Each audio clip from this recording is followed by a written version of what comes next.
नमस्कार दोस्तों, मेरा नाम अनुज है। टारगेट एग्जाम विधि चैनल पर आप सभी लोगों का स्वागत है। दोस्तों, आज के वीडियो में हम लोग जीके और साइंस के 10 प्रश्न हल करेंगे। ये बहुत ही महत्वपूर्ण प्रश्न है, ध्यान से देखिएगा। आइए शुरू करते हैं। पहला प्रश्न है, निम्नलिखित में से कौन सा विदेशी यात्री अच्युत देवराय के शासनकाल में भारत आया था? ऑप्शन इसमें सी वाला सही होगा, नुनीज। नुनीज एक पुर्तगाली यात्री था जो अच्युत देवराय के शासनकाल में भारत आया था। अच्युत देवराय तुलु वंश के शासक थे। तुलु वंश के शासक थे। निकोलो डी कोंटी एक इटालियन यात्री था जो देवराय प्रथम के शासनकाल में भारत आया। देवराय प्रथम के शासनकाल में भारत आया। देवराय प्रथम संगम वंश के शासक थे। अब्दुल रज्जाक फारस का यात्री था जो कि देवराय द्वितीय के शासनकाल में भारत आया था। ये भी संगम वंश के ही शासक थे। अंतिम आपका ऑप्शन डी है, बारबोसा। यह पुर्तगाली यात्री था। पुर्तगाली यात्री, यह कृष्ण देवराय के शासनकाल में भारत आया था और कृष्ण देवराय भी तुलु वंश के शासक थे। तुलु वंश के शासक थे। आइए आगे देखते हैं। दूसरा प्रश्न है, 8 डिग्री चैनल निम्नलिखित में से किन दो के मध्य स्थित है? 8 डिग्री चैनल मालदीव और मिनिकॉय के मध्य स्थित है। ऑप्शन इसमें बी वाला सही होगा। दक्षिणी अंडमान और लघु अंडमान के मध्य है डंकन पास। सुमात्रा और निकोबार के मध्य है great channel. Great channel. Andaman और निकोबार के मध्य है 10 डिग्री चैनल। आइए आगे देखते हैं। तीसरा प्रश्न है, भारतीय संविधान के अनुच्छेद 46 में निम्नलिखित में से किसका प्रावधान किया गया है? भारतीय संविधान के अनुच्छेद 46 में SC/ST दुर्बल वर्गों के शैक्षिक और आर्थिक हितों की अभिवृद्धि का प्रावधान है। अंतर्राष्ट्रीय शांति और सुरक्षा की अभिवृद्धि का प्रावधान किया गया है भारतीय संविधान के अनुच्छेद 51 में। कार्य की न्यायसंगत एवं मानवोचित दशाएं और प्रसूति सहायता का प्रावधान है अनुच्छेद 42 में। कार्यपालिका और न्यायपालिका का पृथक्करण किया गया है अनुच्छेद 50 के अंतर्गत। आइए आगे देखते हैं। निम्नलिखित में से किस पुस्तक के लेखक विजय दर्डा जी हैं? ऑप्शन इसमें डी वाला सही होगा, रिंग साइड। आजादी पुस्तक है अरुंधति रॉय की। अरुंधति रॉय की। आई हैव द स्टेट पुस्तक है आर अश्विन की। आइए ऑप्शन आगे देख लेते हैं। ऑप्शन ए है द विनर्स माइंडसेट। यह पुस्तक है शेन वाटसन की। ये ऑस्ट्रेलियन बॉलर हुआ करते थे। आइए आगे देखते हैं। पांचवा प्रश्न है, निम्नलिखित में से कौन सा कप बॉक्सिंग प्रतियोगिता से संबंधित है? बॉक्सिंग प्रतियोगिता से संबंधित कप है मेयर कप। ऑप्शन इसमें डी वाला सही होगा। ऑप्शन ए है सुब्रतो कप। यह फुटबॉल खेल से संबंधित है। रेने फ्रैंक हॉकी खेल से संबंधित है और डेविस कप टेनिस खेल से संबंधित है। छठवां प्रश्न है, सर्जियो मैटेरेला निम्नलिखित में से किस देश के राष्ट्रपति हैं? यह इटली के राष्ट्रपति हैं। इटली की राजधानी है रोम और यहाँ की मुद्रा है यूरो और यहाँ की प्रधानमंत्री हैं जॉर्जिया मेलोनी और यहाँ की पार्लियामेंट को पार्लियामेंट ही कहते हैं, लेकिन इटालियन में उसे इटालियनो पार्लियामेंटो बोला जाता है। मालदीव की बात करें तो इसकी राजधानी है माले। मालदीव की राजधानी माले, मुद्रा रुफिया और पार्लियामेंट या संसद मजलिस और यहाँ के राष्ट्रपति हैं मोहम्मद मोइजू। ऑप्शन सी है आपका मॉरिशस। मॉरिशस की राजधानी है पोर्ट लुई। पोर्ट लुइस लिखा जाता है लेकिन इसे बोला जाता है पोर्ट लुई। यहाँ की मुद्रा है रुपया, मॉरिशियन रुपया या रूपी अंग्रेजी में कह सकते हैं आप। यहाँ के प्रेसिडेंट हैं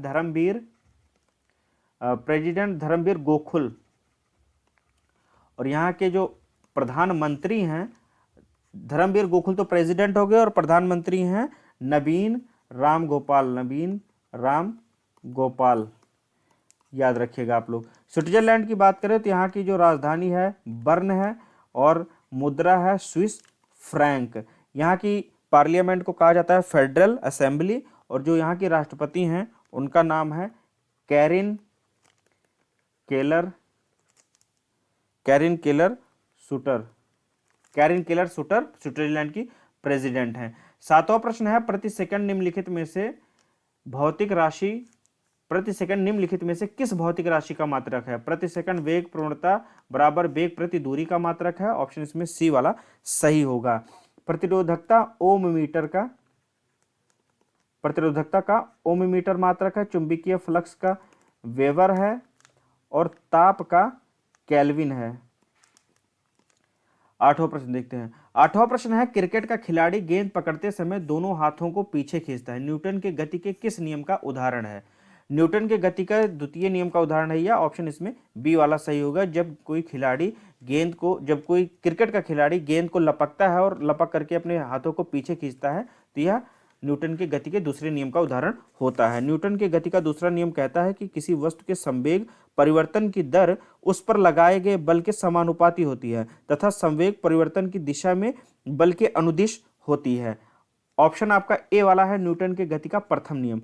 इस नियम के अनुसार यदि कोई पिंड विरामावस्था में है तो वह तब तक उसी अवस्था में बना रहेगा जब तक उस पर कोई बाह्य बल आरोपित न किया जाए। उदाहरण के रूप में इसमें चलती हुई गाड़ी में यात्रियों के गाड़ी रुकने पर आगे की ओर झुक जाना। जब कोई यात्री गाड़ी में बैठा रहता है और गाड़ी अचानक से रुकती है और यात्री आगे झुक जाता है तो यह न्यूटन के गति के प्रथम नियम का उदाहरण माना जाता है। और न्यूटन के गति के तृतीय नियम को हम लोग कहते हैं क्रिया प्रतिक्रिया का नियम। इसमें प्रत्येक क्रिया के बराबर और विपरीत दिशा में एक प्रतिक्रिया होती है। जैसे कोई व्यक्ति बंदूक चलाता है और बंदूक से गोली निकलने के बाद बंदूक पीछे की ओर धक्का देती है, या रॉकेट के नियम में भी जो है न्यूटन की गति का तृतीय नियम लगता है। 9वां प्रश्न है बाजरे में फफूंद जनित रोग एर्गोट किस फंगस के कारण होता है। तो फफूंद में जो बाजरे में जो फफूंद जनित रोग एर्गोट होता है यह कैलिविसेप्स फ्यूसिफॉर्मिस के कारण होता है। कैलिविसेप्स फ्यूसिफॉर्मिस, ऑप्शन इसमें बी वाला सही होगा। ऑप्शन ए है आपका एरिसिफे ग्रामिनिस। यह गेहूं में रोग उत्पन्न करता है। जो गेहूं में रोग उत्पन्न करता है उसे कहते हैं चूर्णिल आसिता या फिर भभूतिया रोग कहा जाता है। गेहूं में चूर्णिल आसिता या भभूतिया रोग एरिसिफे ग्रामिनिस के कारण होता है। यह एक फंगस है। और ऑप्शन आपका डी है सिंकिट्रियम एंडोबायोटिकम। सिंकिट्रियम एंडोबायोटिकम भी एक फंगस है। इसके कारण होता है आलू में मस्सा रोग या पोटैटो वार्ट कहा जाता है उसे।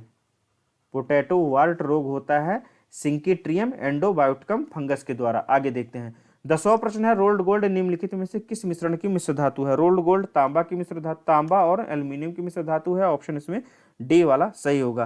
तांबा और टिन को मिलाकर के बनता है कांच से, जिसे हम लोग ब्रोंज कहते हैं। और तांबा और जिंक को मिलाकर के बनता है पीतल, जिसे ब्रास कहा जाता है। टिन और लेड को मिला करके बनता है टका, जिसे हम लोग कहते हैं सोल्डरिंग जो की जाती है।